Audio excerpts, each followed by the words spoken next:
За өнөөдөр морин жилийн зуны сүүл сарын 25-ны өдрөө.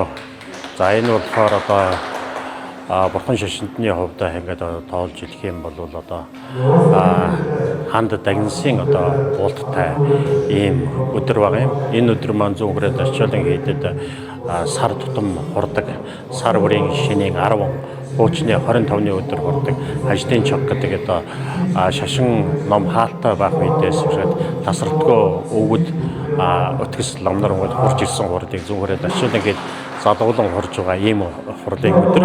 За өөр нэг одоо онцгой үйл явдал болж байгаа нь болохоор манай дээр олон улсын эрдэм шинжилгээний хурал болж байна. Энэхүү хурлыг Монгол Улсын шинжлэх ухааны академийн хэлцгөөлийн хүрээлэн за манай зүүн хүрээд арчаалан гээд бурхны шашин соёл судлалын хүрээлэн за Оросын холбооны улсын бүрээд улсын буддын бурхны шашин Монгол төвд судлалын одоо хүрээлэн хамтран олон улсын хур зохион байгуулж байна. За энэ хурлын гол агуулга маань болохоор их бичиг сурвал судлалын чиглэлээр болохоор ийм хурл зохион байгуулж байна. За энэ хурл маань болохоор энэ Монголд болж байгаа Монгол эрдэмтдийн хурлын өмнө болж байгаагаар нэгдүгээр бас нөгөө талаар онцлог байна. За хоёрдугаарт болохоор энэ хуралд оролцож байгаа элдэгч нарын тоо болохоор олон байна. Олон сайхан илтгэлийг хэлэлцэж өгч байна. За уран салбар хуралдаан болохоор зэрэг өгч хуралдаж байна.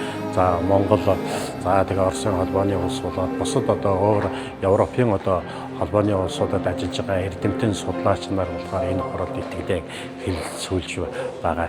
Ийм сайхан одоо хурал болж байна.